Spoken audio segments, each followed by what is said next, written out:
علی اللہ کذبا او کذب بآیاتہ اولئک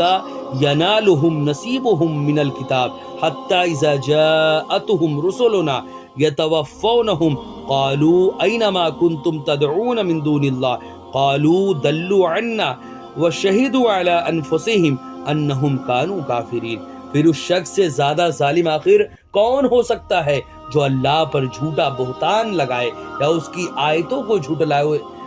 ان لوگوں کو ان کا وہ حصہ پہنچ جائے گا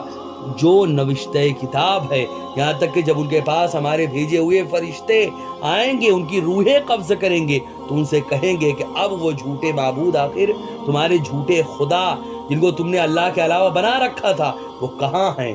جن کی تم اللہ کے علاوہ اللہ کو چھوڑ کر جن کی تم پوجا کیا کرتے تھے، جن کی تم عبادت کیا کرتے تھے، وہ آخر کہاں ہیں؟ وہ جواب میں کہیں گے کہ وہ ہم سے گم ہو گئے، یعنی اب کہاں وہ نظر آتے ہیں، اور وہ اپنی جانوں کے خلاف خود یہ گواہی دیں گے کہ بے شک وہ کافر تھے، اللہ کو نہیں ماننے والے تھے۔ قال ادخلوا فی امم قد خلت من قبلکم من الجن والانس فی النار کلما دخلت امۃ لعنت اختها حتى اذا اداركوا فيها جميعا قالت اخراهم لاولاهم ربنا هؤلاء اضلونا فآتهم عذابا ضعفا من النار قال لكل ضعف ولكن لا تعلمون۔ حضرات محترم، اس میں اللہ نے فرمایا ہے محبوب، مزید اللہ فرمائے گا تم جنوں اور انسانوں کی ان جہنمی جماعتوں میں شامل ہو کر جو تم سے پہلے گزر چکی ہیں دوزخ میں داخل ہو جاؤ۔ جب بھی کوئی جماعت دوزخ میں داخل ہوگی وہ اپنے جیسی دوسری جماعت پر لعنت بھیجے گی، یہاں تک کہ جب اس میں سارے گروہ جمع ہو جائیں گے تو ان کے پچھلے اپنے اگلوں کے حق میں کہیں گے اے ہمارے رب، انہی لوگوں نے ہمیں گمراہ کیا تھا، سو ان کو دوزخ کا دوگنا عذاب دے۔ ارشاد ہوگا ہر ایک کے لیے دو گنا عذاب ہے مگر تم جانتے نہیں ہو۔ حضرات محترم، مزید اللہ نے آگے فرمایا وقالت اولاہم لاخراہم فما کان لکم علینا من فضل فذوقوا العذاب بما کنتم تکسبون، اور ان کے اگلے اپنے پچھلوں سے کہیں گے سو تمہیں ہم پر کچھ فضیلت نہ ہوئی، پس اب تم بھی عذاب کا مزہ چکھو اس کے سبب جو کچھ تم کماتے تھے، یعنی جو کچھ تم کیا کرتے تھے دنیا میں، اب اس کا مزہ چکھو۔ حضرات محترم، یہ اللہ رب العزت کا فرمان تھا جو ابھی آپ نے سماعت کیا۔ اب ہم انشاءاللہ عز و جل اس کے ایکسپلینیشن اور اس کی تشریح کے بارے میں جانیں گے کہ آخر اللہ رب العزت نے ان آیتوں میں ہم سے کیا فرمایا ہے۔ حضرات محترم، مذکورہ آیات میں اللہ رب العزت نے واضح لفظوں میں ارشاد فرمایا کہ اے نبی آپ کہہ دیجئے کہ اللہ کی زینت کو آخر کس نے حرام کیا ہے؟ جو اس نے اپنے بندوں کے لیے پیدا کی ہے، اس کی دی ہوئی پاک چیزوں کو آپ کہیے یہ چیزیں دنیا کی زندگی میں ایمان والوں کے لیے ہیں اور قیامت کے دن تو خاص انہی کے لیے ہیں، ہم جاننے والے لوگوں کے لیے اسی طرح تفصیل سے آیتوں کو بیان کرتے ہیں۔ حضرات محترم، اس آیت میں زینت سے مراد لباس ہے۔ امام محمد بن اسماعیل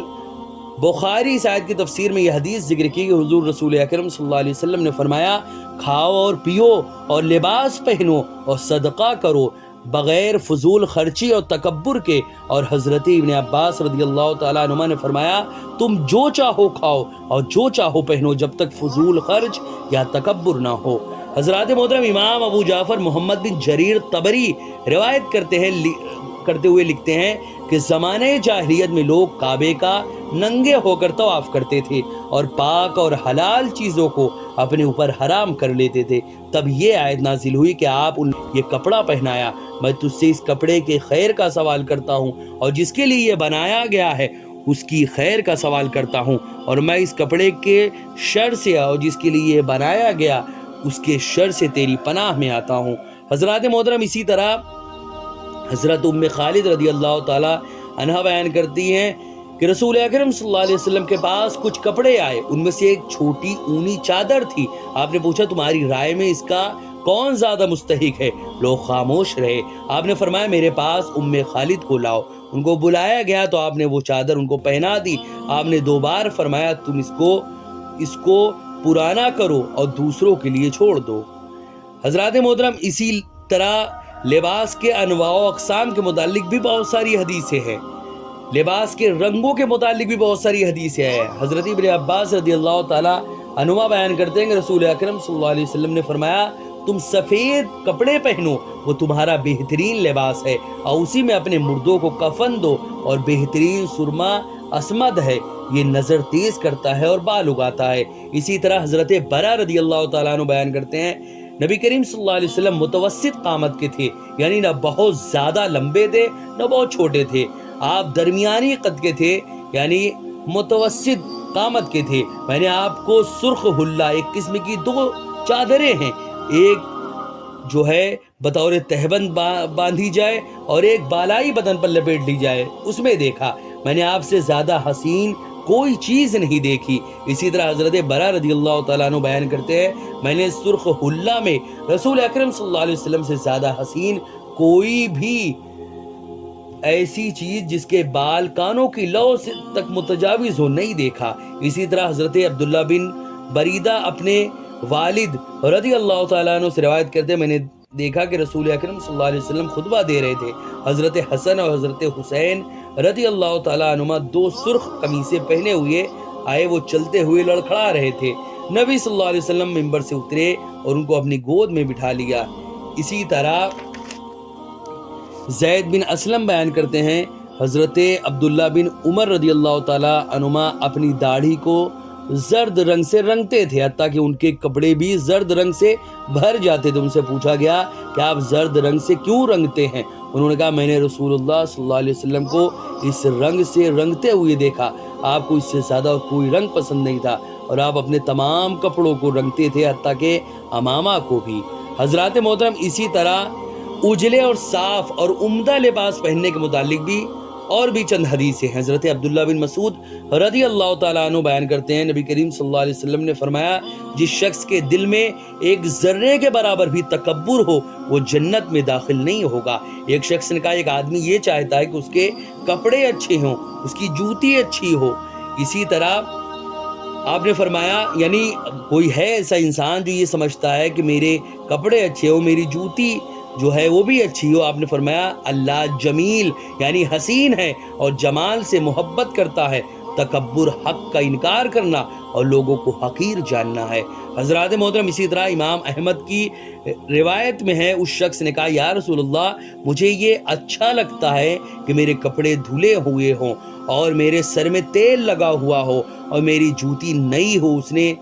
اور بھی کئی چیزیں ذکر کی، حتیٰ کہ اپنے چابک کی ڈوری کا بھی ذکر کیا اور پوچھا یا رسول اللہ کیا یہ چیزیں تکبر سے ہے؟ آپ نے فرمایا نہیں، یہ جمال ہے، اور بے شک اللہ جمیل ہے اور جمال سے محبت کرتا ہے، لیکن تکبر جو ہے وہ حق کا انکار کرنا اور لوگوں کو حقیر جاننا ہے۔ اگر کوئی انسان لوگوں کو حقیر سمجھتا ہے، اپنے سامنے ان کو نیچا سمجھتا ہے، تو یہ اصل میں ہوتا ہے تکبر، اور ایسا کرنے والا متکبر، اور ایسا جس کے اندر بھی تکبر ہوگا وہ انسان جہنم میں جائے گا۔ اسی طرح ابو الاحوص کے والد رضی اللہ تعالیٰ عنہ بیان کرتے ہیں کہ میں رسول اللہ صلی اللہ علیہ وسلم کے پاس بیٹھا ہوا تھا، آپ نے مجھے گھٹیا کپڑے پہنے ہوئے دیکھا تو آپ نے فرمایا کیا تمہارے پاس مال ہے؟ میں نے عرض کیا ہاں یا رسول اللہ میرے پاس ہر قسم کا مال ہے۔ دوسری روایت میں ہے میرے پاس اونٹ بکریاں گھوڑے غلام ہر قسم کا مال ہے۔ آپ نے فرمایا اللہ نے تمہیں مال دیا ہے تو تم پر اس کا اثر ظاہر ہونا چاہیے، یعنی جب اللہ نے مال دیا ہے تو اچھے کپڑے پہنو، اچھا کھانا کھاؤ، اچھے گھر میں رہو، اچھی سواری استعمال کرو، لیکن یہ ذہن میں رہے کہ تکبر نہیں ہونا چاہیے، سامنے والے کو اپنے سے حقیر مت سمجھو،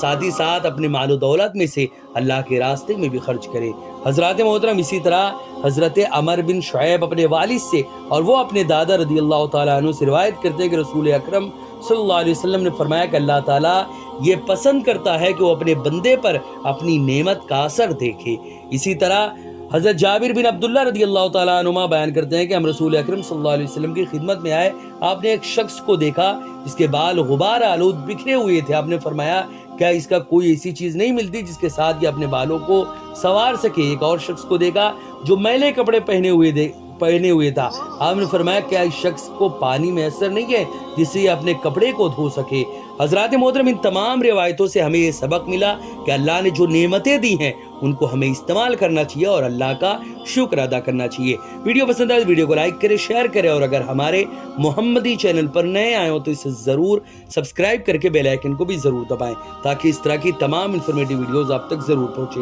السلام علیکم ورحمۃ اللہ وبرکاتہ.